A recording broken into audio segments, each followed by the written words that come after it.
എല്ലാവർക്കും നമസ്കാരം. ശുക്ലാംബരധരം വിഷ്ണു ശശിവർണം ചതുർഭുജം പ്രസന്ന വദനം ധ്യായേത് സർവവിഘ്നോപശാന്തയേ. ഗുരുർബ്രഹ്മ ഗുരുർവിഷ്ണു ഗുരുർദേവോ മഹേശ്വര ഗുരു സാക്ഷാത് പരം ബ്രഹ്മ തസ്മൈ ശ്രീ ഗുരവേ നമഃ. ഓം നമോ ഭഗവതേ വാസുദേവായ. നാരായണീയം.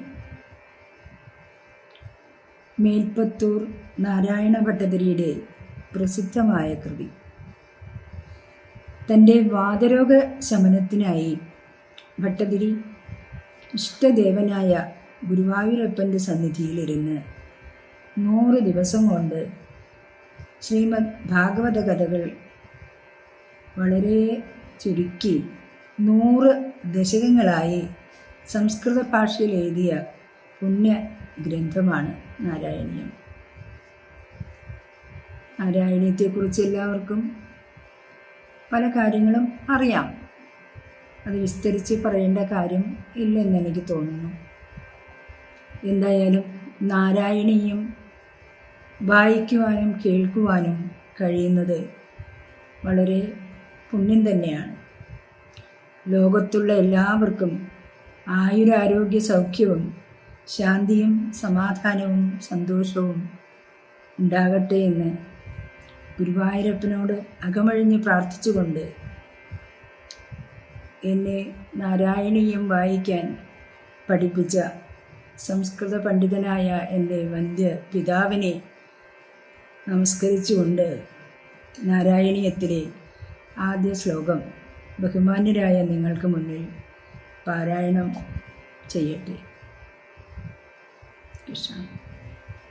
സാന്ദ്രാനന്ദാവബോധാത്മകമനുപമിതം കാലദേശാവധിഭ്യാം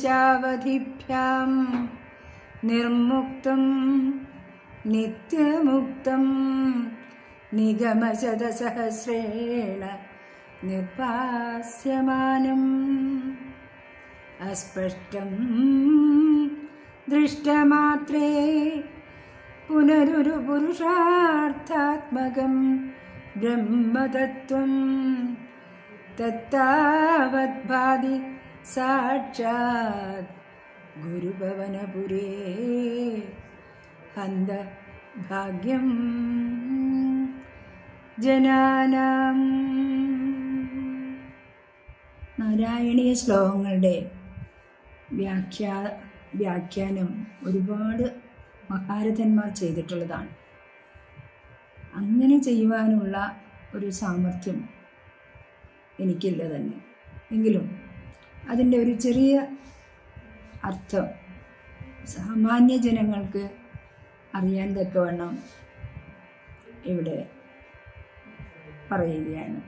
ഈ ശ്ലോകത്തിൻ്റെ അർത്ഥം: കനത്ത ആനന്ദവും ജ്ഞാനവുമാകുന്ന സ്വരൂപത്തോടു കൂടിയതും ഒന്നിനോടും ഉപമിച്ചുകൂടാത്തതും കാലം ദേശം എന്നിവയുടെ അതിരിൽ നിന്ന് കവിഞ്ഞതും അസംഖ്യം വേദോപനിഷത് വാക്യങ്ങളാൽ പ്രകാശിപ്പിക്കപ്പെട്ടതും പ്രഥമ ദർശനത്തിൽ ബ്രഹ്മരൂപമായി സ്പഷ്ടമല്ലെങ്കിലും പിന്നീട് വലുതായ പുരുഷാർത്ഥമായ മോക്ഷരൂപമായി പരിണമിക്കുന്നതും എപ്പോഴും മായാബന്ധം ഒഴിഞ്ഞിരിക്കുന്നതുമായ ആ ബ്രഹ്മം തന്നെ പ്രത്യക്ഷമായി ഗുരുവായൂർ മഹാക്ഷേത്രത്തിൽ ശോഭിക്കുന്നു.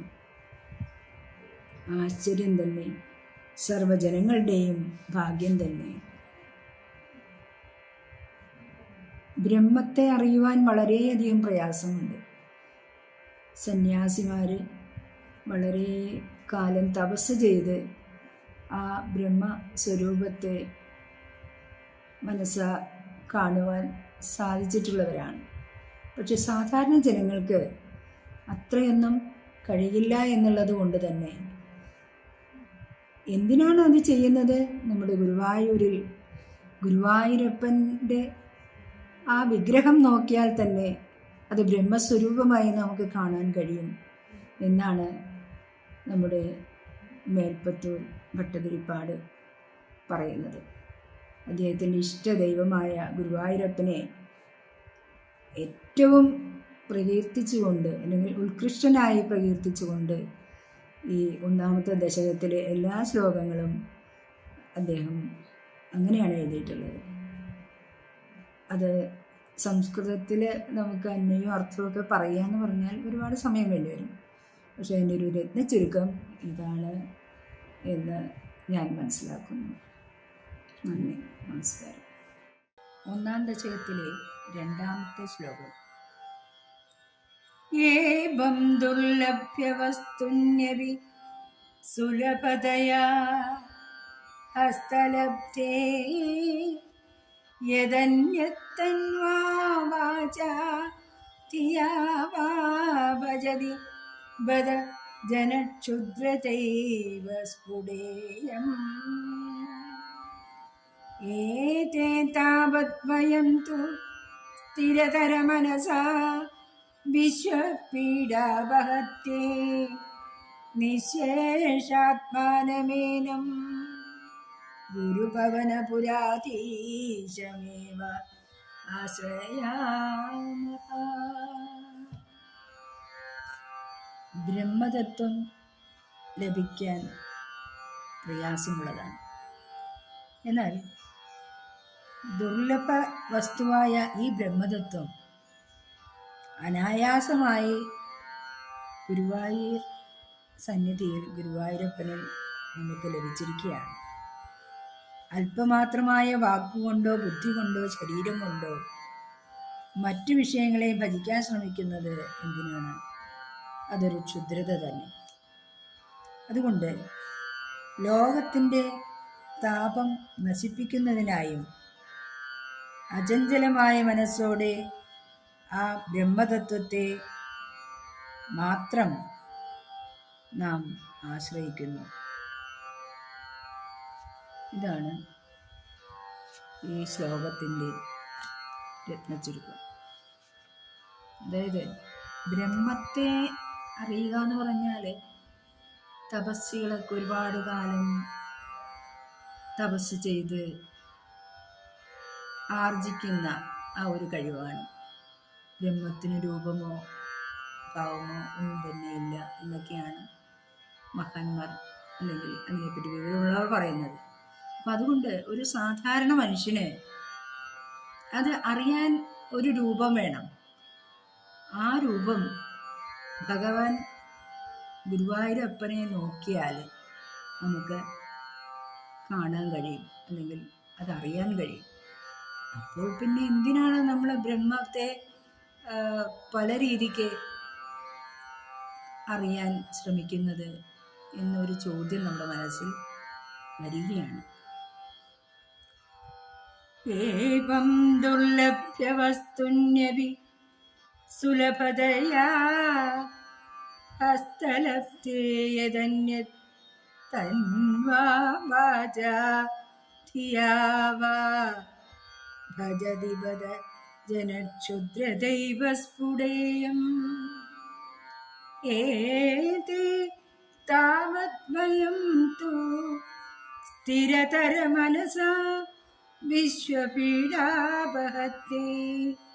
നിശേഷാത്മാനമേനം ഗുരുഭവനപുരാധീശമേവാശ്രയാമഃ.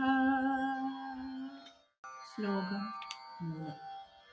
സത്വം യത്തത്പരാഭ്യാമപരികലനതോ നിർമ്മലം തേന താവത് ഭൂതൈർഭൂതേന്ദ്രിയൈസ്തേ ബപുരിതി ബഹുശ്രൂയത്തെ വ്യാസവാക്യം. തൽസ്വച്ഛത്വാദ്യതച്ചാദിത പരസുഖജിത് ഗർഭനിർഭാസരൂപം തസ്മിൻ ധന്യാരമന്ദേ ശ്രുതിമതിമധുരേ സുഗ്രഹേ വിഗ്രഹേ തേ.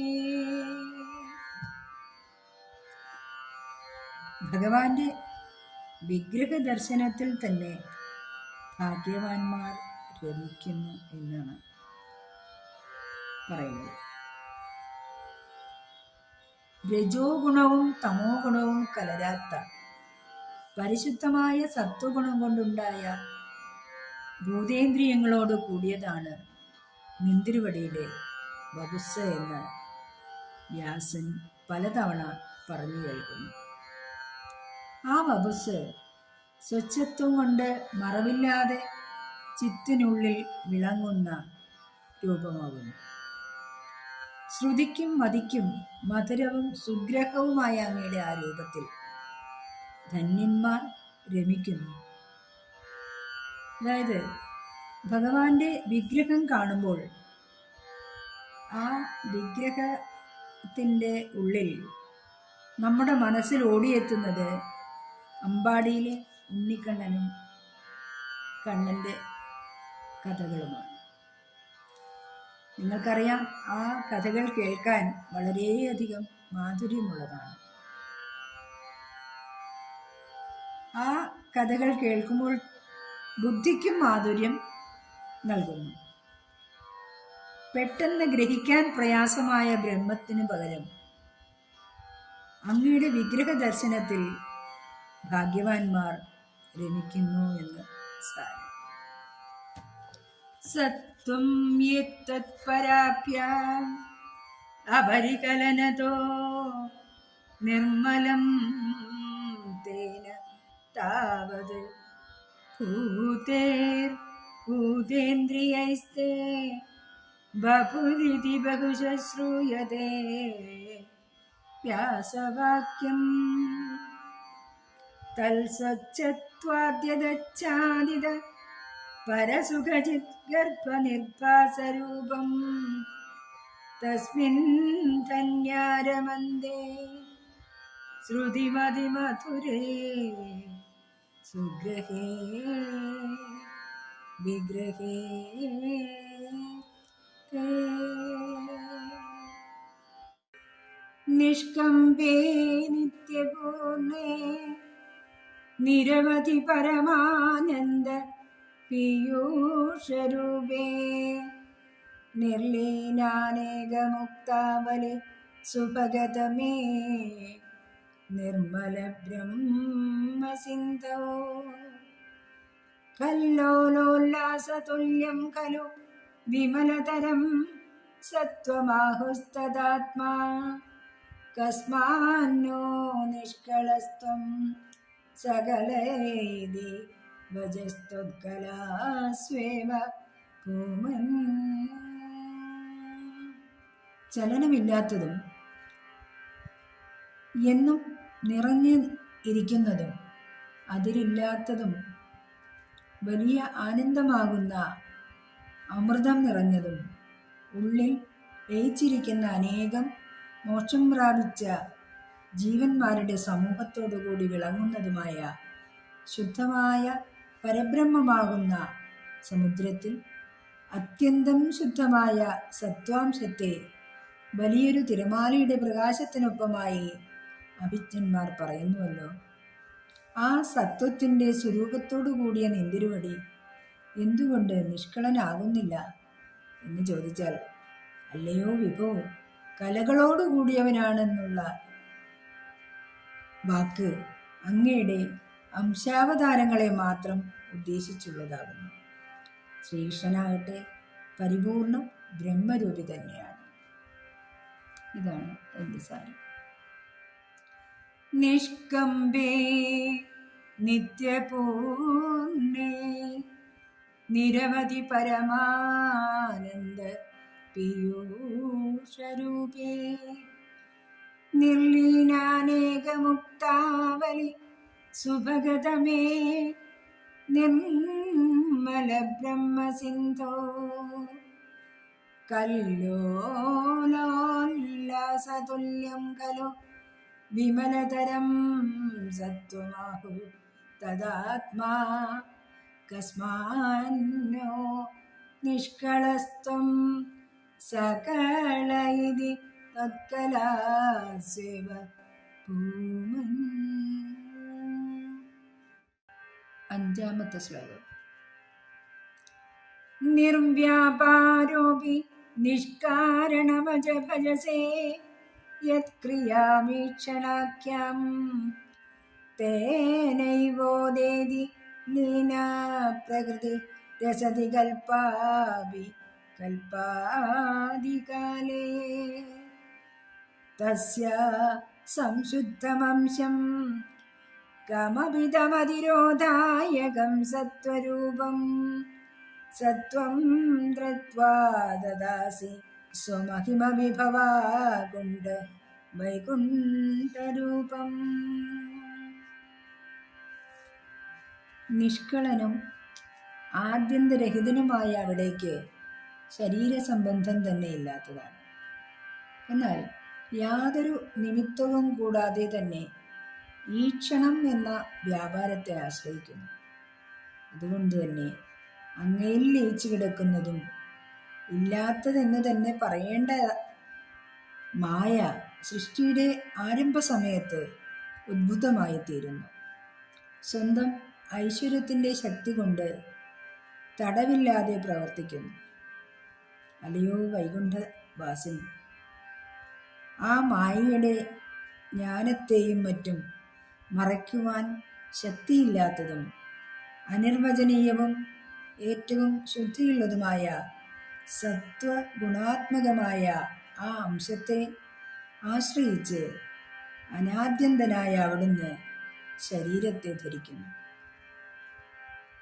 നിർവ്യാപാരോപി നിഷ്കാരണമജ ഭജസേ യത്ക്രിയാമീക്ഷണാഖ്യം തേനൈവോദേതി ലീനാ പ്രകൃതിരസതി കൽപ്പാപി കൽപ്പാദികാലേ തസ്യാ സംശുദ്ധമംശം കമപിതമതിരോധായകം സത്വരൂപം സത്വം ധൃത്വാ ദദാസി സ്വമഹിമ വിഭവാകുണ്ഠ വൈകുണ്ഠരൂപം.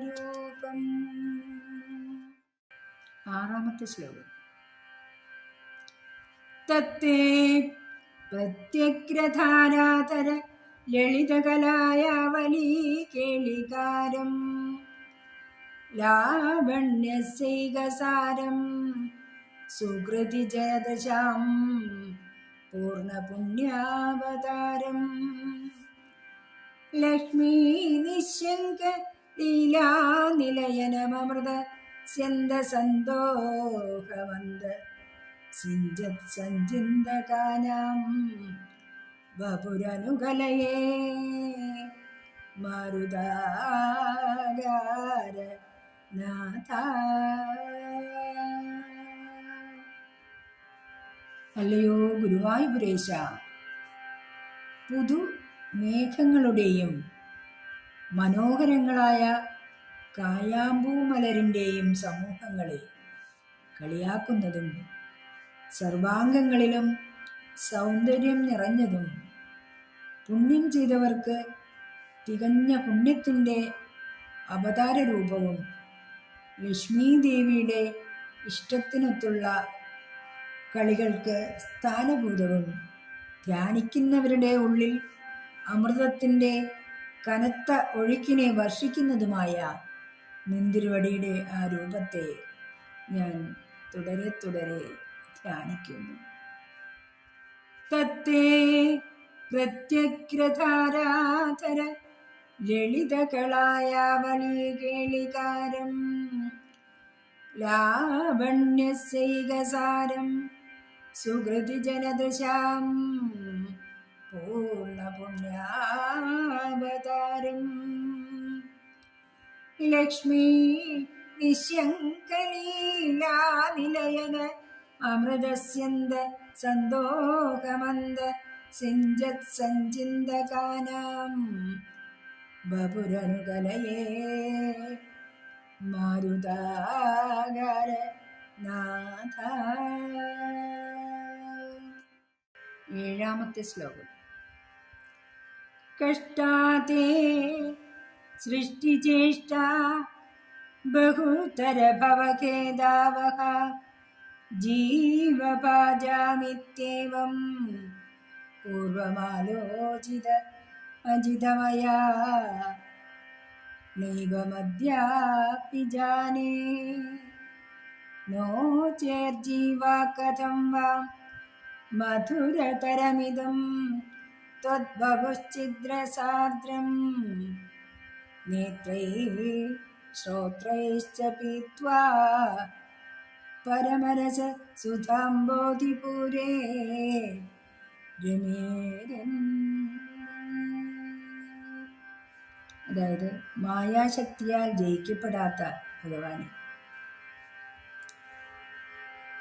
നിന്തിരുവടിയുടെ സൃഷ്ടി വ്യാപാരം ക്ലേശഹേതുവും സൂക്ഷ്മ ശരീരം പ്രാപിച്ചിട്ടുള്ള ജീവാത്മാക്കൾക്ക് അനേക പ്രകാരത്തിലുള്ള സംസാര ദുഃഖങ്ങളെ ഉണ്ടാക്കി തീർക്കുന്നതും ആകുന്നു. ഇത് എനിക്ക് മുമ്പേ തോന്നിയിരുന്നു. എന്നാൽ ഇപ്പോൾ ഈ വിധം വിചാരിക്കുന്നില്ല. എന്തുകൊണ്ടെന്നാൽ സൃഷ്ടി ഇല്ലാതിരുന്നാൽ ജീവാത്മാക്കൾ ജ്ഞാനാമൃതം കൊണ്ട് തണുത്തതും അതിമനോഹരവുമായ അവിടുത്തെ ഈ വിഗ്രഹത്തെ കണ്ണുകൾ കൊണ്ടും ചെവികൾ കൊണ്ടും പാനം ചെയ്ത് പരമാനന്ദമാകുന്ന അമൃത സമുദ്രത്തിലെ ജലസമൂഹത്തിൽ എങ്ങനെയാണ് കളിച്ചു രസിക്കുക? കഷ്ടാതേ സൃഷ്ടിചേഷ്ട ബഹുതര ഭവഖേദാവഹ ജീവഭാജാമിത്യേവം പൂർവമാലോചിതമജിതമയാ നൈവമദ്യാപി ജാനേ നോ ചേർജീവാ കഥം വാ മധുരതരമിദം ത്വദ്ബഹുശ്ചിദ്രസാർദ്രം നേത്രൈः ശ്രോത്രൈശ്ച പീത്വാ പരമരസസുധാംബോധിപൂരേ രമേരൻ. ഒന്നാം ദശകത്തിലെ 8-ാം ശ്ലോകം. നമ്രാണാം സന്നിധത്തെ സതതമഭി പുരസ്തൈരനഭ്യർത്ഥിതാനഭി അർത്ഥാൻ കാമാനജശ്രം വിതരതി പരമാനന്ദ സാന്ദ്രാം ഗതിം ച ഇത്തം നിശേഷലഭ്യോ നിരവധികബല പാരിജാതോ ഹരേ ത്വം ക്ഷുദ്രം തം ശക്രവാടീദ്രുമമഭിലഷതി വ്യർത്ഥമർത്ഥ്യൂവ്രജോയം. ദേവലോകത്തെ കൽപ്പവൃക്ഷത്തേക്കാൾ എല്ലാം ചോദിക്കാതെ കൂടി തരുന്ന ആളാണ്, ദേവനാണ് ഗുരുവായൂരപ്പൻ എന്ന് ഭട്ടതിരി പറയുകയാണ്. അതായത് സർവപുരുഷാർത്ഥങ്ങളെയും ഭക്തർക്ക് നൽകുന്ന ഭഗവാൻ കൽപ്പവൃക്ഷത്തേക്കാൾ മാഹാത്മ്യമുള്ള വിശേഷപ്പെട്ട കൽപ്പവൃക്ഷമാകുന്നു. എന്ന് വെച്ചാൽ സ്വർഗത്തിലെ കൽപ്പവൃക്ഷം എങ്ങനെയാ? എപ്പോഴും അവിടെ തന്നെ ഇരിക്കുന്നതാണ്, സ്വർഗത്തിൽ തന്നെ. ഭഗവാനാകട്ടെ ഭക്തന്മാരുടെ അടുക്കലേക്ക് ചെല്ലുകയാണ്. നാം എന്താവശ്യപ്പെട്ടുവോ അതുമാത്രമാണ് കൽപ്പവൃക്ഷം കൊടുക്കുന്നത്. എന്നാൽ ഭഗവാൻ ഭക്തരുടെ ഗുണത്തിനായി അവൻ ആവശ്യപ്പെടാതെ തന്നെ അർത്ഥകാമങ്ങളെപ്പോലും ധാരാളം കൊടുക്കുന്നു. അതിനും പുറമെ കൽപ്പവൃക്ഷത്തിന് നൽകാൻ കഴിയാത്ത മോക്ഷവും ഭഗവാൻ നൽകുന്നു. അങ്ങനെ നോക്കിയാൽ മറ്റുള്ള ക്ഷുദ്രദാതാക്കളെ എന്തിനാശ്രയിക്കണം? ഗുരുവായൂരപ്പനെ മാത്രം സേവിച്ചാൽ നാം ആഗ്രഹിക്കാത്ത നല്ല കാര്യങ്ങൾ കൂടി നമുക്ക് ലഭിക്കുമെന്ന് ചുരുക്കം. നമ്രാണാം സന്നിധത്തെ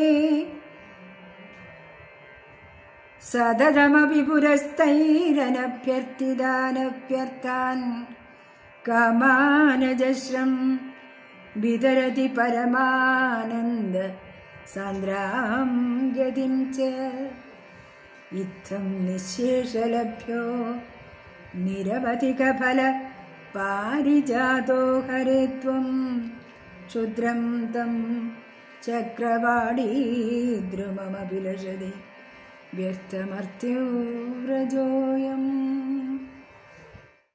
കാരുണ്യാത് കാമമന്യം ദദതി ഖലു പരേ സ്വാത്മതസ്ത്വം വിശേഷാത് ഐശ്വര്യാദീശദിനേ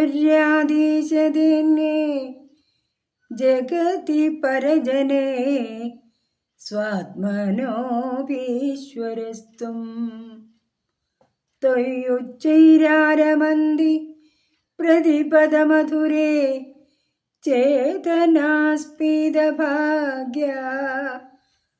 ത്വം ചാത്മാ രാമ ഏവേത്യതുലഗുണഗണാധാര ശൗരേ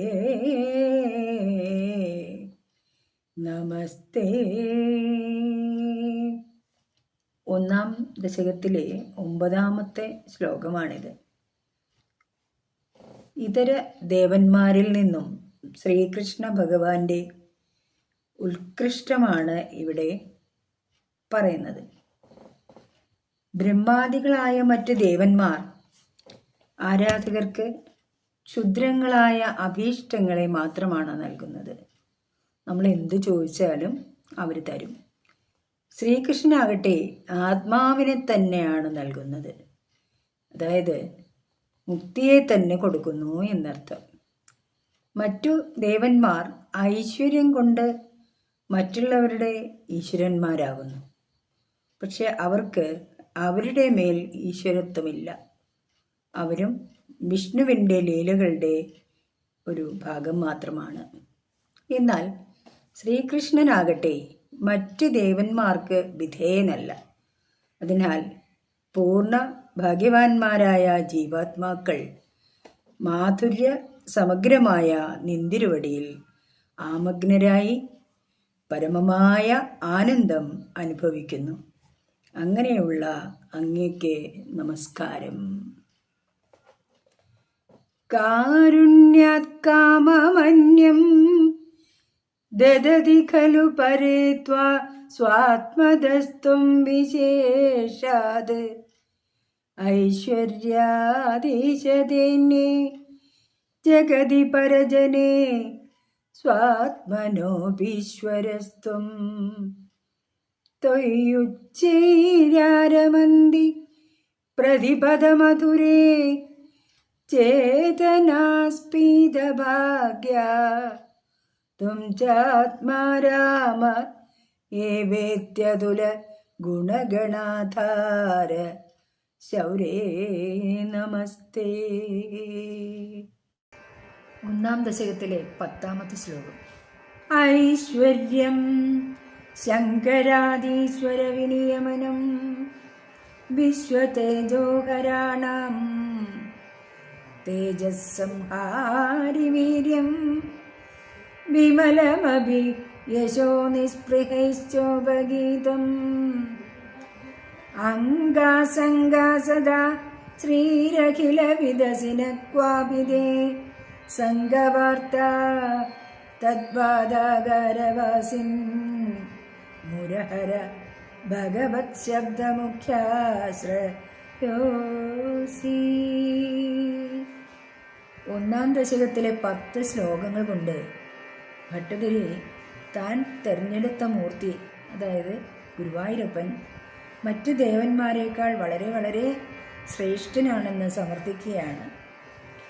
ഭഗവാൻ എന്ന് വിളിക്കാൻ ഏറ്റവും അർഹൻ അവിടുന്നാണ് എന്ന് കവി പറയുന്നു. ഭഗം ഉള്ളവൻ ഭഗവാൻ. ഭഗം എന്ന ശബ്ദത്തിൻ്റെ അർത്ഥം ഐശ്വര്യം, വീര്യം, യശസ്, ശ്രീ, ജ്ഞാനം, വൈരാഗ്യം എന്നിവയാണ്. ഈ ധർമ്മങ്ങൾ ഗുരുവായൂരപ്പനിൽ പ്രകാശിക്കുന്നത് പോലെ മറ്റ് ഏത് ദേവന്മാരിലും തികഞ്ഞ് പ്രകാശിക്കുന്നില്ല. ഐശ്വര്യം, വീര്യം എന്നിവ മറ്റു ദേവന്മാരെക്കാൾ എത്രയോ അധികമാണ് ഗുരുവായൂരപ്പനിൽ ഉള്ളത്. അവിടുത്തെ യശസ് സനകാദികൾ പാടിപ്പുകഴ്ത്തുന്നു. അതുപോലെ ശ്രീ ലക്ഷ്മീദേവി നിന്തിരുവടിയുടെ മാനിടത്തിൽ തന്നെ വസിക്കുന്നു. സർവ വിഷയങ്ങളിലും ജ്ഞാനവും ഒപ്പം ഒന്നിലും ആസക്തിയില്ലാത്തതിനാൽ വൈരാഗ്യവും അവിടത്തേക്കുണ്ട്. ആയതിനാൽ തൻ്റെ ഇഷ്ടദേവനായ ഗുരുവായൂരപ്പൻ തന്നെയാണ് മറ്റ് ദേവന്മാരെക്കാൾ ഏറ്റവും ശ്രേഷ്ഠൻ എന്ന് കവി സമർത്ഥിക്കുകയാണ്. ഐശ്വര്യം ശങ്കരാദീശ്വര വിനിയമനം വിശ്വതേജോഹരാണം തേജസംഹാരി വീര്യം വിമലമപി യശോ നിസ്പൃഹൈശ്ചോപഗീതം അംഗാസംഗാ സദാ ശ്രീരഖില വിദസിന ക്വാപിതേ സംഗവാർത്ത തദ്ബാധാകാരവാസിൻ മുരഹര ഭഗവത് ശബ്ദ മുഖ്യാശ്രയോസ്തി. കൃഷ്ണ ഗുരുവായൂരപ്പ.